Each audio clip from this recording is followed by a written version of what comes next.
সংবিধান পুনর্লেখনের অধিকার আছে বিপ্লবীদের। গণপরিষদ নির্বাচন হতে পারে গণতান্ত্রিক সমাধান, মনে করেন সাবেক বিচারপতি এম এ মতিন। তবে সংবিধান পুনর্লিখনের বিষয়ে দ্বিমত আছে রাজনীতিবিদদের। আইনজ্ঞরা বলছেন, পদ্ধতি যাই হোক, বাংলাদেশ পুনর্গঠনে বর্তমান সংবিধান সংস্কার বা পরিবর্তন দরকার। আরও জানাচ্ছেন নাবিল জাহাঙ্গীর। ১৯৭২ সালের ২৩শে মার্চ রাষ্ট্রপতির দেয়া এক আদেশের মাধ্যমে স্বাধীন বাংলাদেশের গণপরিষদ গঠিত হয়। ৪ঠা নভেম্বর সংবিধানের খসড়া প্রস্তাব গণপরিষদে গৃহীত হয় এবং ১৬ই ডিসেম্বর থেকে তা কার্যকর করা হয়। ৫ই আগস্ট ছাত্র জনতার অভ্যুত্থানের পর থেকে প্রশ্ন ওঠে আওয়ামী সরকারের হাতে বারবার সংশোধিত সংবিধানের কার্যকারিতা নিয়ে। সবশেষ ধারাবাহিকতায় মঙ্গলবার কেন্দ্রীয় শহীদ মিনারের এক সমাবেশ থেকে নতুন সংবিধান প্রণয়নে গণপরিষদ নির্বাচনের দাবি তুলে ধরেন নাগরিক কমিটির আহ্বায়ক আক্তার হোসেন।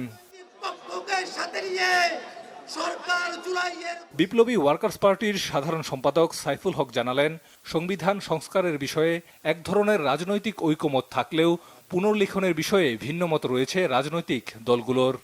অধিকাংশ বা গুরুত্বপূর্ণ স্টেক হোল্ডাররা ন্যূনতম প্রশ্নে যেখানে ঐক্যবদ্ধ হচ্ছেন, একমত হচ্ছেন, তার ভিত্তিতে আমি মনে করি পরবর্তী নির্বাচনটা হবে এবং সেই পার্লামেন্টকে গণপরিষদের নির্বাচন হবে কিনা সেটা হয়তো আপনি আলাপ আলোচনা করার পরে বোঝা যাবে, কিন্তু আমি এখন এটার কোনো বাস্তবতা আমি এই মুহূর্তে আমি দেখছি না।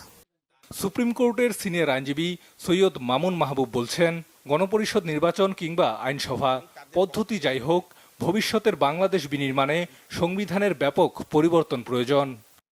আপনি যা সংবিধানের ১২টা বাজানো শুরু হয়েছে সেটা বঙ্গবন্ধু শেখ মুজিবের আমল থেকেই, ওনার হাত দিয়ে প্রথম সংশোধনী এবং চতুর্থ সংশোধনী বাকশাল জরুরি আইন জারির বিধান। তো সুতরাং তারপরও যে যে সংবিধানে যেগুলো গণতন্ত্রের সঙ্গে সাংঘর্ষিক মনে হয় সেটার পরিবর্তন হবে, কিন্তু আমরা যেন এই পদ্ধতির তর্কে নিজেদের মধ্যে অনৈক্যের দিকে না গিয়ে একটা ব্যাপারে ঐক্য তো আছে, সেটাকে আরো সংহত করা, যে একটি নতুন রাজনৈতিক বন্দোবস্ত লাগবে। বিপ্লবের পর পুরনো সংবিধান অকার্যকর হয়ে পড়ে, প্রয়োজন হয় নতুন বন্দোবস্তের। ছাত্র জনতার আকাঙ্ক্ষার প্রতিফলন ঘটাতে তাই গণপরিষদ নির্বাচন একটি গণতান্ত্রিক সমাধান বলেই মনে করেন সাবেক বিচারপতি এম এ মতিন।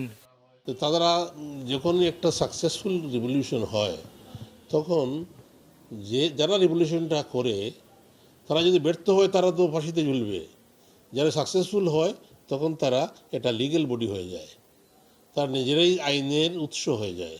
সুতরাং সেই আইনের বলে তারা যে কোনো কনস্টিটিউশন করতে পারে। আমাদের এখানে একটা ব্যতিক্রম হয়েছে, তারা রিভলিউশনারি কোনো গভর্নমেন্ট না করে তারা কি ওই আগের কনস্টিটিউশনে ঢুকে গেছে, আবার যে এটা প্রেসিডেন্সিয়াল অর্ডার লাগবে এবং করে এটাকে ওই যারা আসবে তাদেরকে এই পাওয়ারটা দিতে হবে। সংবিধান সংস্কার কিংবা পুনর্লিখন যাই হোক, সেখানে জনমতের প্রতিফলন ঘটবে, এমনটাই প্রত্যাশা সচেতন মহলের।